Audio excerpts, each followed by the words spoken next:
semua, saya Dinda Cantika. Pada video kali ini saya akan membuat tugas, yaitu proyek 2, yaitu membuat web browser dengan kondisi yang normal. Cara membuat itu tuh banyak sekali loh. Contohnya yang pertama adalah clear history, clear cache, yang ketiga ada update browser, yang keempat ada uninstall dan install browser, dan yang terakhir adalah macam-macam browser. Jadi video kali ini saya akan memberitahu tutorial dari cara-cara membuat web browser dengan kondisi yang normal. Yang pertama adalah clear history, ini videonya ya. Yang pertama, buka komputer kalian, lalu klik Google Chrome. Setelah itu kalian bisa klik titik 3 yang ada di kanan atas komputer kalian, tapi jangan atas sekali. Setelah itu cari history, lalu klik dah historinya. Jika sudah seperti ini, centangkan satu persatu item yang ingin kalian pilih untuk dihapus. Aku sih semua sekalian biar memori nggak penuh.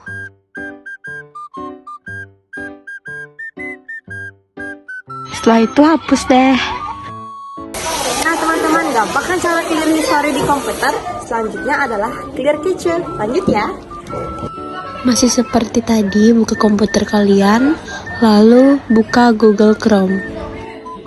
Lalu klik titik 3 di kanan atas, cari hapus data dan penjelajahan, dan klik.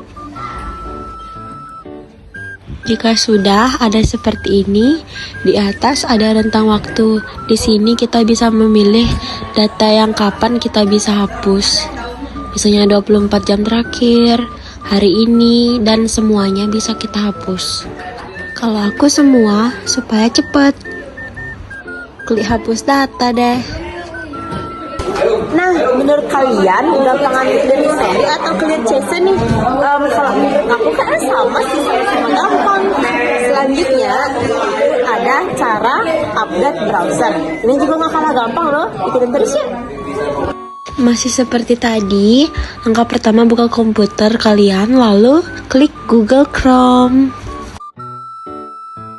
Lanjut, klik titik 3 di atas. Cari bantuan di paling bawah, lalu klik. Setelah ada seperti ini, klik yang baru. Tapi kalau sudah ada yang baru, jangan ke yang lama ya. Hehehe. Nah, terpantau Google Chrome kita sudah di-update. Tuh kan, banyak fitur-fitur baru. Nah guys, jadi itu dia cara-cara untuk membuat web browser dengan kondisi yang normal. Gampang semua kan caranya? Ya dong. Nah teman-teman, jadi selanjutnya aku akan kasih tahu macam-macam web browser nih. Kira-kira apa itu web browser? Jadi web browser adalah suatu aplikasi yang memudahkan kita untuk mencari sesuatu pertanyaan atau mungkin tugas-tugas kalian juga bisa dicari di sana. Aku juga baru tahu ternyata web browser tuh ada banyak macam karena tugas ini. Nah, jadi ini macam-macam web browser. Yang pertama adalah Google Chrome. Google Chrome adalah salah satu browser terpopuler dan paling sering digunakan di seluruh dunia. Browser ini sangat memudahkan pengguna dalam browsing internet. Google Chrome memiliki tampilan yang simpel namun elegan. Kelebihan dari Google Chrome adalah pengalaman browsing yang ringan dan cepat, banyak pilihan extension atau add-on yang bisa diinstal, sinkron dengan semua akun Google sehingga mudah dipakai semua perangkat. Kekurangannya itu, Chrome bisa menjadi makan banyak ruang ketika membuka banyak tab. Chrome membantu aktivitas pengguna secara ekstensif, contohnya history, browsing, dan referensi personal. Yang kedua, ada Mozilla Firefox. Firefox merupakan browser open source yang populer sejak lama di Indonesia. Browser ini memiliki lebih banyak halaman konfigurasi dan pengaturan daripada Google Chrome, sehingga memungkinkan pengguna untuk menyesuaikan preferensi mereka yang lebih spesifik.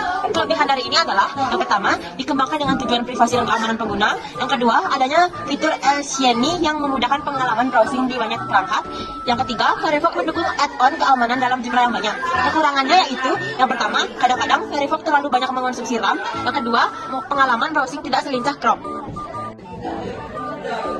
Yang ketiga adalah Microsoft Edge. Microsoft Edge adalah browser bawaan Windows 10 yang menggantikan Internet Explorer.